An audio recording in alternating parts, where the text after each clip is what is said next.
سَلْنَاكَ إِلَّا كَافَّةً لِلنَّاسِ، ہم نے سارے انسانیت کے لیے بھی آپ کو رسول بنایا ہے۔ اب عزیزان گرامی وقار، کیا یہ خوشی کا لمحہ نہیں ہے؟ کیا یہ فرحت و انبساط میں جھومنے کا موقع نہیں ہے؟ اللہ کی مخلوقات کتنی ہیں؟ ہم نے پوچھا تو کہا کہ اللہ رب العزت کی مخلوقات کا تم حساب نہیں کر سکو گے، بس یہ سمجھ لینا کہ مفسرین نے فرمایا ہے جس طرح تم ایک عالم میں جی رہے ہو، ایک دنیا میں جی رہے ہو، اس طرح کے 18,000 عالم اور ہیں۔ ایک عالم میں کتنی مخلوقات ہیں یہ ہمیں نہیں معلوم، کتنے قسم کے کیڑے پائے جاتے ہیں، کتنی قسم کی مچھلیاں پائی جاتی ہیں، کتنے قسم کے چرند پرند پائے جاتے ہیں یہ ہمیں نہیں معلوم، اس عالم میں موجود مخلوقات نہیں معلوم، لیکن فرمایا گیا ہے کہ اس طرح کے 18,000 عالم اور ہیں، ان عالموں کے متعلق ہمیں کہاں معلوم، لیکن اللہ نے اپنے اس آخری رسول کو صرف اس عالم کا رسول نہیں، سارے 18,000 عالموں کا رسول بنایا ہے۔ سارے 18,000 عالموں کے وہ رسول ہیں، جہاں جہاں میرے رب کی خدائی ہے وہاں میرے رسول کی رسالت بھی ہے۔ میرے آقا صلی اللہ تعالیٰ علیہ وسلم ان کے لیے رسول ہیں۔ اب آؤ میرے عزیزوں، میں آپ کو پوچھنا چاہتا ہوں، کیا وہ فرشتوں کے رسول ہیں یا نہیں؟ جبرائیل و میکائیل و اسرافیل و اسرائیل کے رسول ہیں یا نہیں؟ تمام ملک اعلیٰ کے رسول ہیں یا نہیں؟ جنات کے رسول ہیں یا نہیں؟ تمام مخلوقات کے وہ رسول ہیں یا نہیں؟ ہر مسلمان یہ کہے گا، عقیدہ میرا بھی یہی ہے، وہ ہر عالم کی ہر مخلوق کے رسول ہیں۔ اب ہمیں خوشی کس بات کی ہے؟ اسی بات کی ہے وہ ہر عالم کی رحمت ہیں، کسی عالم میں رہ جاتے یہ ان کی مہربانی ہے کہ یہ عالم پسند آیا۔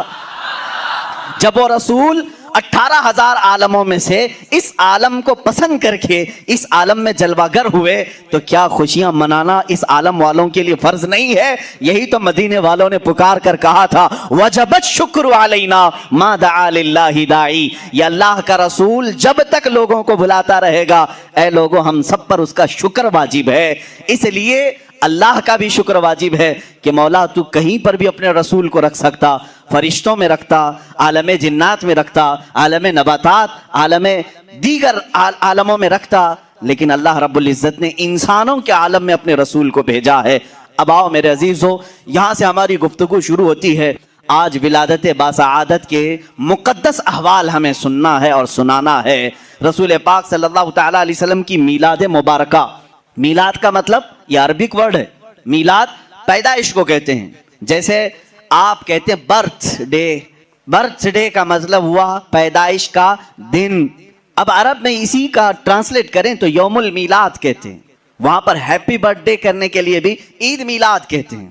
کسی کی بھی، صرف حضور پاک صلی اللہ تعالیٰ علیہ وسلم کے لیے نہیں، عرب والوں کو جا کر کے آپ پوچھیں، عرب والوں سے پوچھیں آپ ایک دوسرے کے برتھ ڈے پہ وش کیسے کرتے ہیں؟ تو کہتے ہیں عید میلادک، تمہاری میلاد کی خوشی ہو، happy birthday to you. آپ یہاں یہ کہتے ہیں انگلش میں، آپ کو آپ کا پیدائشی دن مبارک ہو۔ عرب والے اس کو عید میلاد کہتے ہیں، میلاد کی خوشی ہو۔ میرے عزیزو، آج میرے کئی ساتھیوں میں بھی عربی لوگ اپنے فیس بک پہ، اپنے دیگر سوشل سائٹس پہ ایک دوسرے کو وش کرتے رہتے ہیں کہ تیری میلاد کا دن خوشی ہو، تجھے مبارک ہو۔ سوچو، دنیا میں ایک دوسرے کو وش کر سکتے ہو، اس کی کوئی حیثیت معلوم نہیں ہمیں، چور ہے کہ ڈکیت ہے کہ ظالم ہے، کیسا ہے، پھر بھی ہم کہتے ہیں تیری پیدائش کا دن تجھے مبارک ہو۔ ذرا سوچو، ذرا اپنے دل پر ہاتھ رکھ کر، وہ نور خدا جو پوری کائنات کو گناہوں سے آزاد کرنے کے لیے آیا، وہ رحمت للعالمین جو ہر ایک کے لیے رحمت بن کر کے آیا اور رب تبارک و تعالیٰ سے بچھڑے ہوئے بندوں کو اس سے ملانے آیا، کیا اس کا دن ہمارے لیے خوشی کا دن نہیں ہوگا؟ کیا ہم اپنے رسول کے دن کو، میلاد کے دن کو ایک دوسرے کے لیے وش نہیں کر سکتے؟ ہاں، یہاں پر ان لوگوں کو دلیلوں کی ضرورت ہوتی ہے جن لوگوں کے دلوں میں بغض رسول پایا جا رہا ہے، عداوت رسول ہے۔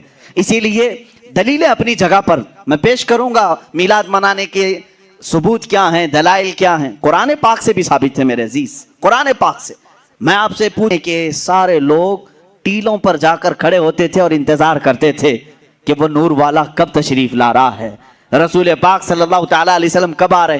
مدینے والوں نے، بہت سارے لوگوں نے دیکھا نہیں تھا، دیکھنے کی تڑپ تھی۔ مجھے بتاؤ، آج آپ میلاد کی گھڑی کے انتظار میں بیٹھے ہوتے ہیں ادب سے، یہ انتظار ہے؟ یہ مدینے والوں کی سنت ہی تو ہے۔ وہ 14 دن تک انتظار کیے آمد مصطفیٰ کا، اور جس وقت رسول پاک کی آمد ہوئی، اب حدیثوں میں ہے، بخاری شریف بھی پڑھو آپ، مسلم شریف بھی پڑھو، حدیثوں میں موجود ہے، فرمایا رسول کریم صلی اللہ تعالیٰ علیہ وسلم جیسے ہی قبا کی چوٹیوں سے نظر آنے لگے، جتنے مدینے میں حبشی تھے وہ اپنے نیزے نکالے، ڈھال نکالے، اور اپنا مخصوص جو ان کا رقص ہوتا تھا اس سے وہ رقص کرنے لگے، ڈھالوں پر اپنے نیزے مار مار کر کہتے تھے محمد عبد صالح، محمد عبد صالح، یہ الفاظ تھے حبشیوں کے۔ اور اس کے بعد بنو نجار ایک خاندان تھا، اس خاندان کی ساری بچیاں اپنے ہاتھوں میں دف لے کر کے آئیں، یوں کہتی تھیں طلع البدر علینا من ثنیات الوداع وجب الشکر علینا ما دعا للہ داعی۔ یہ آگے پورا موجود ہے قصیدہ جس میں وہ کہتی ہیں انت شرفت المدینہ مرحبا یا خیر داعی۔ یہ گنگناتے ہوئے وہ یوں کہہ رہی تھی ہم پر 14ویں کا چاند طلوع ہو گیا ہے، کہاں سے؟ ثنیۃ الوداع کی گھاٹیوں سے، اس کے آنے پر ہم پر شکر واجب ہو گیا ہے۔ مجھے بتاؤ یہ میلاد نہیں ہے تو اور کیا ہے؟ حضور پاک کی میلاد کا مطلب ہے حضور کی سیرت بیان کرنا، حضور پاک کی تعریف بیان کرنا، یہی تو میلاد ہے۔ ہم مجلس میلاد کا مطلب کیا ہے؟ صرف 12ویں شب کو منانا یہی نہیں، سال بھر جب بھی آپ میرے آقا کے تذکرے کریں گے ہم اس کو میلاد مصطفیٰ ہی کہتے ہیں۔ مولود کی محفل ہے، مجلس میلاد ہے، جہاں رسول پاک کی آمد کے قصے بیان کیے جائیں، تعریف و توصیف بیان کی جائے، وہ میلاد ہے۔ صحابہ نے کیا ہے میرے عزیزو۔ اب اللہ کے نبی صلی اللہ تعالیٰ علیہ وسلم جب تشریف لائے تو کیا حضور نے منع کر دیا؟ جو ہجرت کے بعد حضور تشریف لا رہے تھے۔ اچھا اس میں یہ بھی دیکھیں، جب رسول پاک صلی اللہ تعالیٰ علیہ وسلم تشریف لائیں تو اس وقت کا احترام اور تعظیم کرنا یہ صدیق اکبر نے بھی سکھایا، اس کی ایک خصوصیت ہونی چاہیے۔ ظاہر سی بات ہے آج آپ ہمارے ممبر کو، ہمارے یہاں پر اسٹیج کو الگ انداز سے دیکھ رہے ہوں گے، اس لیے کہ یہ آئے ہیں میلاد مصطفیٰ کے احترام میں۔ مسجد آج الگ رونق لی ہوئی ہے، یہاں الگ ایک روشنی ہے، کیونکہ اس ساعت اور اس گھڑی کے احترام میں، جس سہانی گھڑی چمکا طیبہ کا چاند، اس دل افروز ساعت پہ لاکھوں سلام۔ ہم اس گھڑی پر بھی سلام بھیجتے ہیں۔ صدیق اکبر رضی اللہ تعالیٰ عنہ نے کیا کیا تھا جانتے ہیں آپ؟ مدینے والے جب دیکھ رہے تھے گردنیں پھلان پھلان کر دیکھتے تھے، اچھل اچھل کر دیکھ رہے تھے، دور سے وہ نظر آ رہے تھے۔ آنے والوں میں 2 لوگ تھے، حضور پاک صلی اللہ تعالیٰ علیہ وسلم اور حضرت ابو بکر صدیق۔ سیدنا ابو بکر صدیق رضی اللہ تعالیٰ عنہ کا عشق اور ان کا ادب بھی تو دیکھیں۔ جب مدینے والے دف بجانے لگے اور اچھل اچھل کر دیکھنے لگے، حضرت ابو بکر صدیق رضی اللہ تعالیٰ عنہ نے اپنا جبہ اتار دیا، جبہ اتار دیا، تہبند ہے، اور جبہ اتار کر ایک لکڑی میں لگایا اور حضور صلی اللہ تعالیٰ علیہ وسلم کے اوپر جھنڈے کی طرح ہلانے لگے۔ حضور پاک صلی اللہ تعالیٰ علیہ وسلم کے چہرے پاک کے اوپر ہلانے لگے۔ کیوں کیا ایسا انہوں نے؟ کیوں کیا؟ یہی تو ہم بھی کہتے ہیں جب وہ آمد مصطفیٰ ہو تو ہم لہراتے ہیں، لوگوں کو بتاتے ہیں کہ یہ گھڑی عام گھڑی نہیں ہے۔ حضرت ابو بکر صدیق نے یوں کیا۔ حضور پاک صلی اللہ تعالیٰ علیہ وسلم نے ان سے پوچھا بھی ابو بکر اتنے دن سے مکہ سے چلے یہاں تک پہنچے، وہ آپ نے جبہ اتارا نہیں، لہرائے نہیں، مدینہ قریب آیا اور تم یہ اپنا جبہ اتار کر کے لہرا رہے ہو۔ صدیق اکبر کے عشق کو لاکھوں سلام، ادب و احترام کو لاکھوں سلام۔ عرض کرتے ہیں آقا بہت سارے مدینے والوں نے آپ کو اب تک دیکھا نہیں، میں یہ سوچتا ہوں کہیں وہ غلطی سے مجھے رسول نہ سمجھ لیں، میں نے اپنا جبہ اتار دیا ہے تاکہ مدینے والوں کو پتہ چلے آقا اور ہے غلام اور ہے۔ جھنڈے لہراتے ہیں تو پتہ چلتا ہے آقا تشریف لا رہے ہیں۔ یہ صدیق اکبر نے کر کے بتایا ہے، جب رسول تشریف لا رہے ہوں تو جھنڈے لہرائے جاتے ہیں، اس لیے کہ اس گھڑی کا ادب ہو، اس کا احترام ہو۔ مدینے والوں نے دیکھ کر ہی پہچان لیا جو لباس اتار کر آ رہا ہے وہ غلام رسول ہے، اور جس کے سر پر جھنڈا لہرا رہا ہے اگرچہ جبے کا ہو وہ محمد الرسول اللہ ہے۔ میرے آقا صلی اللہ تعالیٰ علیہ وسلم کے آنے کا ادب و احترام مدینے والوں نے بھی کیا تھا۔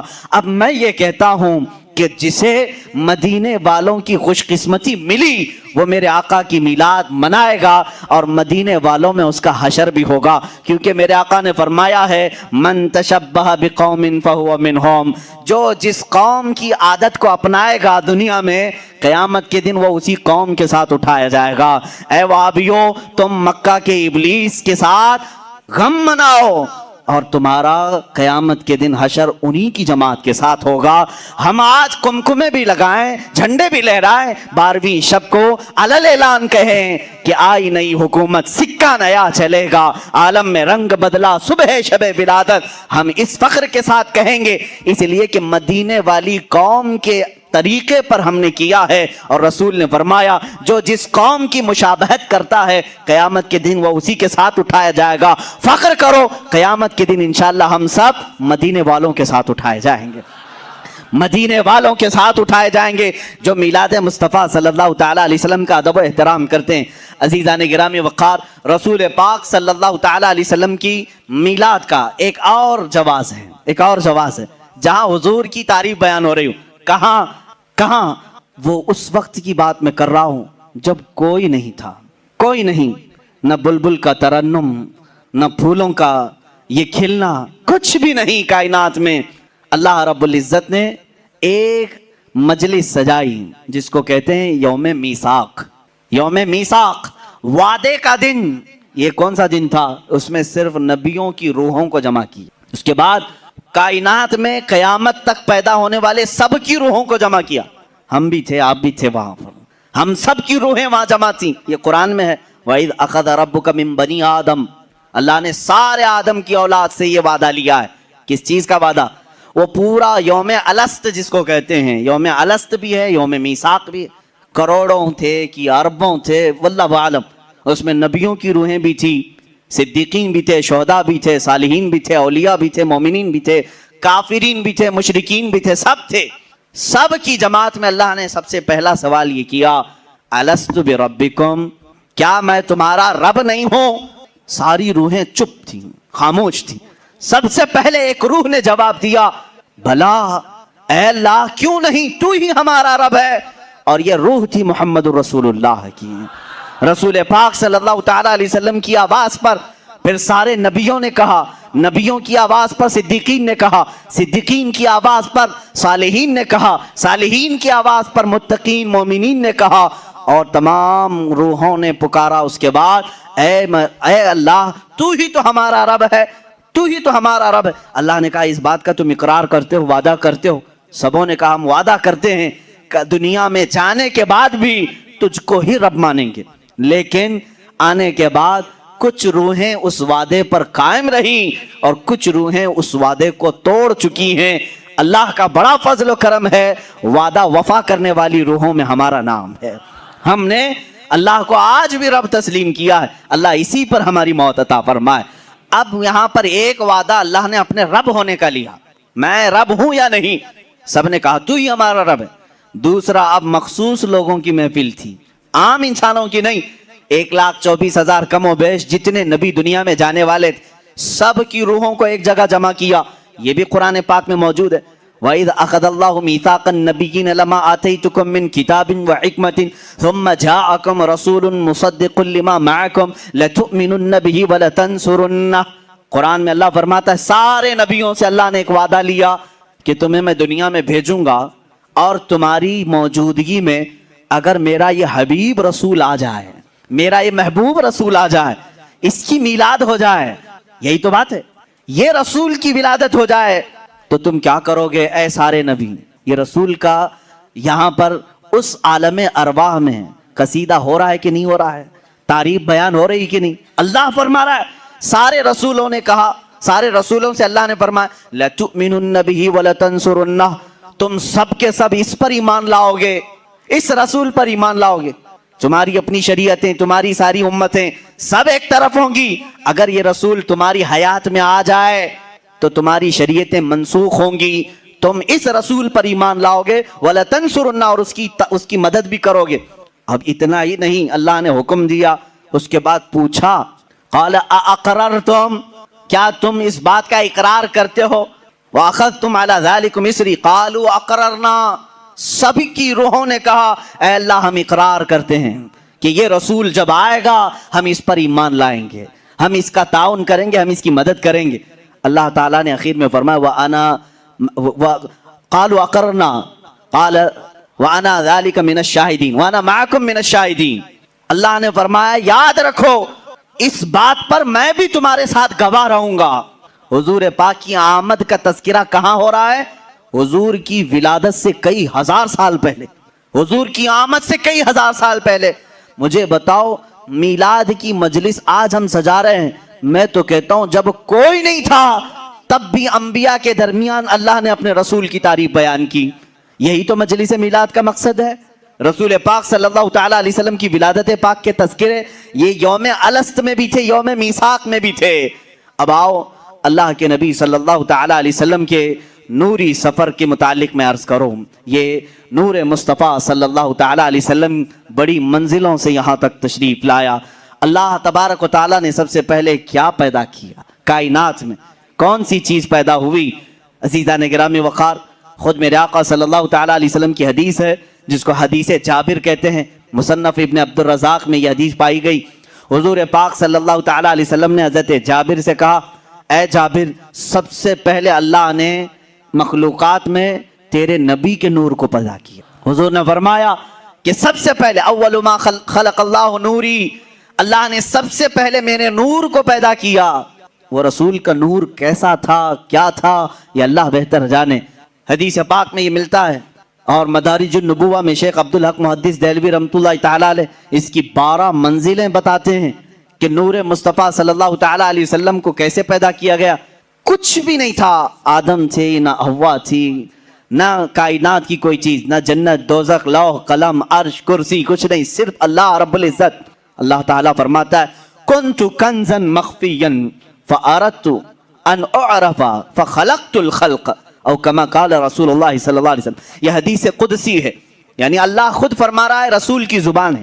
میرے آقا فرماتے ہیں اللہ نے فرمایا کنتو کنزا مخفیا، میں ایک چھپا ہوا خزانہ تھا۔ اللہ فرما رہا ہے میں ایک چھپا ہوا خزانہ تھا، فاردت ان اعرف، تو میں نے یہ ارادہ کیا کہ میں پہچانا جاؤں، میرا تعارف ہو سب کے سامنے۔ فخلقت الخلق، پھر میں نے ایک مخلوق پیدا کیا، ایک مخلوق، سب سے پہلی مخلوق۔ الخلق سے مراد کیا ہے؟ وہ نور مصطفیٰ ہے۔ میرے آقا صلی اللہ تعالیٰ علیہ وسلم کے نور کو پیدا کیا، اللہ رب العزت نے اپنے حبیب کے نور کو پیدا کیا۔ اس کے بعد ہوا یہ کہ یہ نور کہاں تھا، کیا کر رہا تھا؟ 9 لاکھ سال پہلے کی بات، آدم علیہ السلام کی ولادت سے تقریباً 9 لاکھ سال پہلے، اور بعض روایت میں 5 لاکھ سال پہلے اللہ تبارک و تعالیٰ نے اپنے حبیب کے نور کو پیدا کیا۔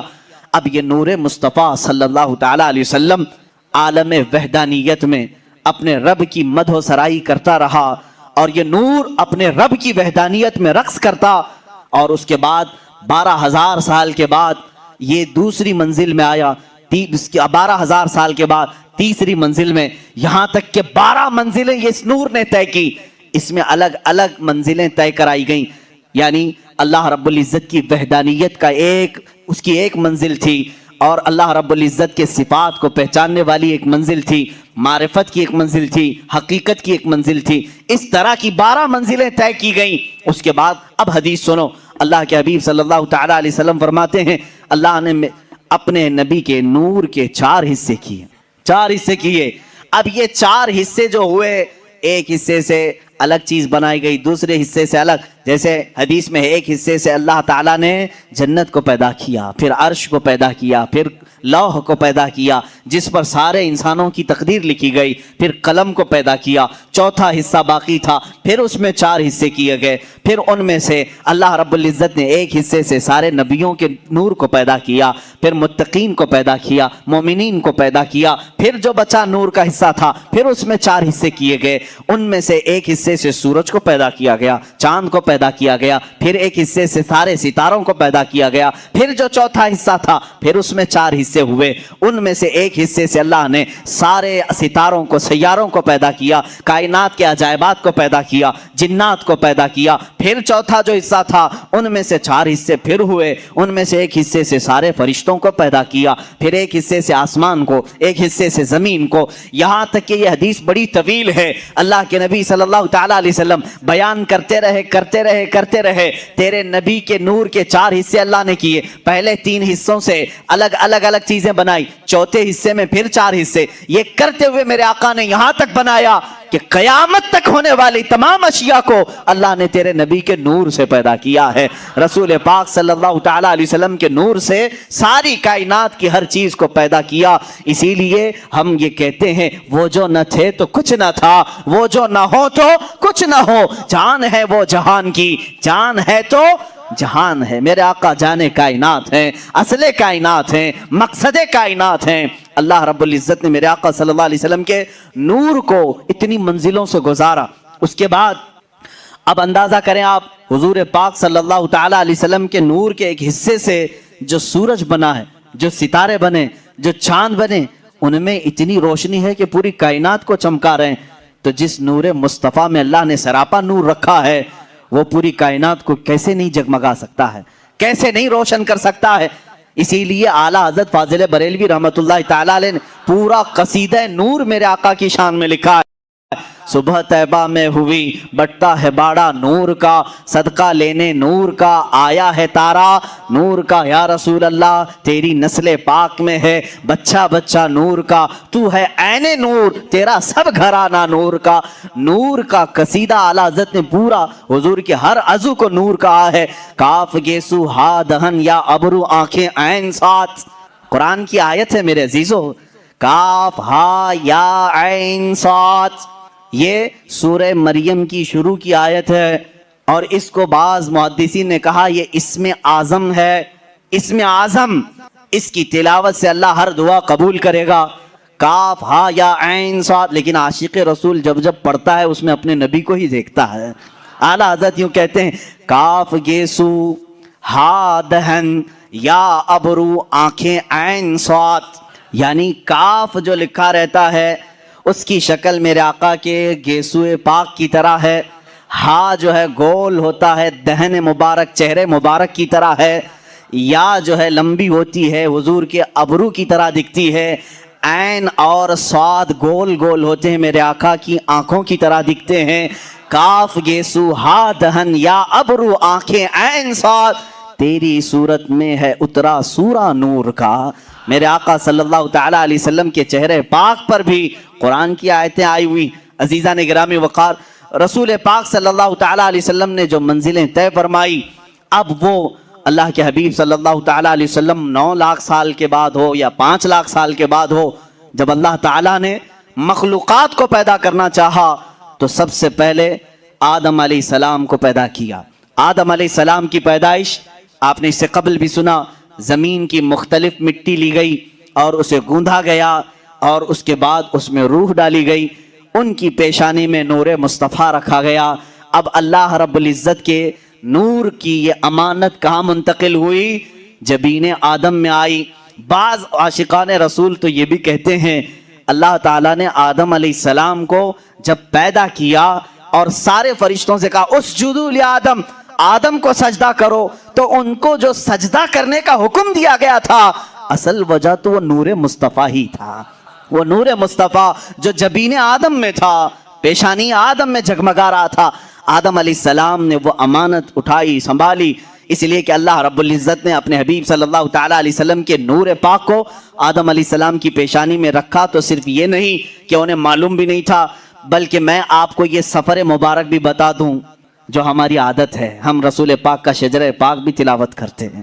اللہ کے حبیب صلی اللہ تعالی علیہ وسلم کے شجرہ پاک کی تاثیر بھی یہ ہے، اللہ تعالیٰ اس کے ذریعے سے زبانوں میں سلاست عطا کرتا ہے، رزق میں برکت دیتا ہے، اس لیے کہ ہمارے آپ کے دوسروں کے نسب کا تو چھوڑو، کائنات کا جو سب سے افضل و اعلیٰ رسول ہے اس کے شجرہ نسب میں بڑی تاثیر ہے۔ میں آپ کو یہ بتاؤں، اس نور نے جو منزلیں طے کی، یہ نور مصطفیٰ صلی اللہ تعالی علیہ وسلم 5 لاکھ سال یا 9 لاکھ سال اپنے رب ذوالجلال کے جلوں میں رہا، اللہ نے اس کے بعد اسی نور کے حصوں سے جنت بھی بنائی، لوح بھی بنایا، عرش بھی بنایا، کرسی بھی بنایا، قلم بھی بنایا، ساری چیزیں بنائی۔ اسی کو تو اقبال نے کہا ہے، لوح بھی تو قلم بھی تو تیرا وجود الکتاب۔ یعنی حدیث میں ہے نا، بعض حدیثوں میں یہ ہے، حضور نے فرمایا سب سے پہلے اللہ نے لوح کو بنایا، تختی۔ ایک حدیث میں سب سے پہلے اللہ نے قلم کو پیدا کیا، پیدا کرنے والی چیزوں میں سب سے پہلے اللہ نے لوح کو بنایا۔ ایک حدیث میں ہے قلم کو بنایا، اور ایک حدیث میں الگ تو پوچھا گیا کس کو پہلے بنایا، اور ایک حدیث میں تو حضور فرما رہے ہیں میرے نور کو سب سے پہلے پیدا کیا۔ یہ 3 الگ الگ چیزیں ہوئی، تو پہلے ہے کون؟ لوح کو پہلے پیدا کیا کہ قلم کو پہلے پیدا کیا یا نور مصطفیٰ کو؟ اقبال جیسا عاشق جو ہے یہاں پر ہمارے ذہنوں کو قریب کر کے سمجھاتا ہے، اس میں ٹینشن لینے کی ضرورت نہیں، کس کو پہلے پیدا کیا۔ اقبال کا شعر یہ کہتا ہے، یا رسول اللہ لوح بھی تو قلم بھی تو تیرا وجود الکتاب۔ جس کو اللہ نے پہلے پیدا کیا وہ شکل تو آپ ہی کی تھی، لوح سے مراد آپ ہی ہیں، قلم سے مراد آپ ہی ہیں، کتاب سے مراد بھی آپ ہی ہیں۔ لوح بھی تو قلم بھی تو تیرا وجود الکتاب، گنبد آبگینہ رنگ تیرے وجود میں حباب۔ عزیزان گرامی وقار، رسول پاک صلی اللہ تعالیٰ علیہ وسلم کی یہ جو منزلیں ہیں، جبین آدم میں آئے، اب جب جنت سے اتر کر دنیا میں آئے، رسول پاک صلی اللہ تعالیٰ علیہ وسلم کا نور لے کر کے ہی دنیا میں آئے۔ یہاں جب آئے 350 سال تک حضرت حوا سے الگ رہے، پھر اس کے بعد ملاقات ہوئی، حضرت آدم علیہ السلام کی توبہ بھی قبول ہوئی مصطفیٰ کریم کے وسیلے سے، حضور پاک صلی اللہ تعالیٰ علیہ وسلم کے وسیلے سے ہی آدم علیہ السلام کی توبہ قبول ہوئی۔ اللہ رب العزت نے دونوں کو ملایا، شوہر اور بیوی کو، جن کا نکاح جنت میں ہو چکا تھا، دنیا میں آنے کے بعد 350 سال تک مل نہیں سکے، لیکن عرفات کے میدان میں دونوں کی ملاقات ہوئی۔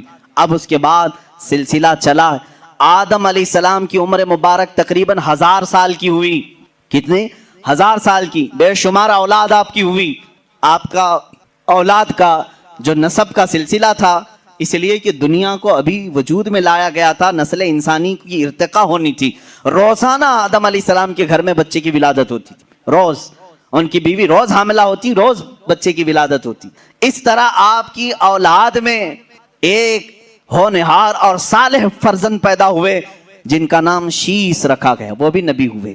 جب حضرت شیس علیہ السلام پیدا ہوئے تو آدم علیہ السلام کی پیشانی میں ہلکا پن آیا، شیس کی پیشانی چمکنے لگی۔ حضرت آدم علیہ السلام سمجھ گئے نور مصطفیٰ منتقل ہو کر شیس کی پیشانی میں آ گیا ہے۔ حضرت شیس علیہ السلام کی جبین مبارک چمکتی تھی۔ میرے عزیزو، یہ چمک جو ہے حضور کے سارے آبا و اجداد میں پائی گئی، سارے حضور کے جتنے باپ آدم علیہ السلام تک آتے ہیں نسب میں، سب کی پیشانیاں چمکتی تھی۔ حضرت شیس علیہ السلام کو دیکھا آدم علیہ السلام نے، ان کی الگ سے تربیت کی، الگ سے ساری اولاد میں ان کو الگ مقام دیا، اور پھر یہ کہتے رہے حضرت شیس علیہ السلام کا جو نکاح ہوا، اس زمانے کی حضرت آدم علیہ السلام کی بیٹیوں سے ہی ان کے نکاح ہوتے تھے، بھائی بہن کے نکاح ہوتے تھے، صرف ان کی شریعت میں، باقی کسی کی شریعت میں جائز نہیں، اس لیے کہ اس وقت انسان اتنے ہی تھے، ایک ہی باپ کی اولاد تھے۔ اپنی بیٹیوں میں جو سب سے پاکیزہ تھی آدم علیہ السلام نے ان کے ساتھ حضرت شیس کا نکاح کیا۔ شیس علیہ السلام کے نکاح کے بعد چند ہی دنوں کے بعد دیکھا گیا شیس علیہ السلام کی جبین مبارک سے وہ نور غائب نظر آ رہا ہے۔ انہوں نے بھی سمجھ لیا کہ یہ نور منتقل ہو چکا ہے حضرت شیس علیہ السلام سے، یہ نور مصطفیٰ صلی اللہ تعالیٰ علیہ وسلم یانش میں آیا۔ یہ یانش حضرت شیس علیہ السلام کی اولاد میں سب سے بڑے تھے اور سب سے زیادہ پرہیزگار، اپنے باپ کے وفادار، اتنے اعلیٰ اخلاق تھے۔ ان کو دیکھ کر کے بھی شیس علیہ السلام نے تربیت کی، الگ سے ان کی تربیت کی اور بتایا کہ بیٹا تمہارے پاس اللہ نے ایک بہت بڑی امانت رکھی ہے، تم ادھر ادھر نظر نہیں کرو گے، تمہارا ہر عضو، تمہارا ہر لمحہ پاک ہونا چاہیے، اس لیے کہ تمہارے پاس اللہ کی ایک بہت بڑی امانت۔ دیکھیں اس امانت کو ہر باپ نے محفوظ رکھا اور تربیت بھی ویسی کی۔ حضرت یانش کا جب نکاح ہوا، وہ بھی اپنے اشرف خاندان میں، اعلیٰ خاندان میں، جب ان کے گھر ان کی دلہن آئی، چند سالوں کے بعد حضرت یانش کی پیشانی مبارک سے بھی وہ نور غائب نظر آیا۔ انہوں نے محسوس کر لیا کہ نور منتقل ہو چکا ہے۔ یہ اس زمانے میں سب کو دکھتا بھی تھا، معلوم بھی ہوتا تھا، میاں سب کی پیشانیاں لوگ تو دیکھتے ہوں گے، لیکن ایک پیشانی اگر سورج سے زیادہ چمکنے لگے تو سب کو پتہ ہی چل جائے گا یہ کوئی عام انسان نہیں، اس کے پاس کوئی خصوصیت تو ہے۔ اور جس کے پاس یہ نور ہوتا تھا، ہر زمانے کی بات یہ ہے، اس شخص سے شادی کرنے کے لیے ہر عورت بےتاب رہتی تھی۔ ہر عورت جو اس زمانے کی مخصوص عورتیں ہوتی وہ یہ نور کو دیکھتی اور پیغام نکاح بھیجتی، اور جس نصیب والی عورت کے حصے میں وہ آتا وہ دلہن بن کر کیا تھی؟ حضرت یانش کے بعد ان کے بیٹے کینن تھے۔ کینن کی پیشانی پاک میں وہ نور مصطفیٰ منتقل ہوا۔ رسول پاک صلی اللہ تعالیٰ علیہ وسلم کے نور کی یہ منزلیں ہیں جو سفر کر رہی ہیں۔ نور خدا چلتا ہوا آدم کی جبین میں، جبین آدم سے شیش کی جبین میں، جبین شیش سے یانش کی جبین میں، جبین یانش کی سے کینن کی جبین میں، اور یہاں کینن کی جبین سے پیشانی سے حضرت محلیل کی جبین پاک میں آیا۔ محلیل سے یرد میں، یرد سے ادریس میں، ادریس سے ادریس علیہ السلام کا نام متوشلخ بھی ہے، متوشلخ سے یہ نور مصطفیٰ صلی اللہ علیہ وسلم لامک میں آیا۔ لامک سے حضرت نوح علیہ السلام، جو حضرت نوح علیہ السلام اولاد آدم میں دوسرے رسول بھی ہیں۔ نوح علیہ السلام کی جبین مبارک خوب چمکتی رہی، اور پھر یہ نور محمدی صلی اللہ تعالیٰ علیہ وسلم ان کے بیٹے سام میں آیا۔ سام سے یہ نور ارفخشد میں آیا، ارفخشد سے پھر شالخ میں آیا، شالخ سے پھر ایبر میں آیا، ایبر سے یہ نور فالخ میں آیا، فالخ سے یہ راعو میں آیا، راعو سے یہ صاروخ میں آیا، صاروخ سے یہ پھر ناحور میں آیا، ناحور سے پھر تارح میں، تارح سے پھر یہ جبین مصطفیٰ نور مصطفیٰ سیدنا ابراہیم خلیل اللہ کی پیشانی میں آیا۔ ابراہیم خلیل اللہ علیہ الصلوۃ والتسلیم کی پیشانی مبارکہ خوب جگمگاتی رہی۔ آپ نے 2 شادیاں کی ہیں، سارہ سے بھی ہاجرہ سے بھی۔ حضرت سارہ سے اسحاق علیہ السلام پیدا ہوئے، لیکن یہ نور منتقل نہیں تھا۔ ابراہیم علیہ السلام نے ہاجرہ سے نکاح کیا، سلام اللہ علیہا۔ حضرت ہاجرہ سے بیٹے پیدا ہوئے اسماعیل علیہ السلام، پھر یہ نور مصطفیٰ جبین اسماعیل میں آ گیا۔ اسماعیل علیہ السلام کا مشہور واقعہ تمہیں معلوم ہوگا، اللہ نے ابراہیم کو حکم دیا تھا جاؤ اپنے بیٹے کی قربانی کرو۔ حضرت ابراہیم علیہ السلام نے حکم خداوندی پر عمل کرنے کے لیے مینا کے مذبح خانے میں لائے، اور ہاتھ پیر باندھ کر کے، کیا ان کی گردن پر چھری نہیں چلائی تھی؟ ہر بقرعید کو ہم یہ واقعہ سناتے ہیں، گردن پر چھری چلائی، نہ چلی۔ ابراہیم علیہ السلام نے پتھر پر چلائی، پتھر ٹکڑے ہو گیا، پھر گردن پر چلائی، نہیں چلی۔ عشاق مصطفیٰ کہتے ہیں کیسے چلے گی؟ جبین اسماعیل میں نور مصطفیٰ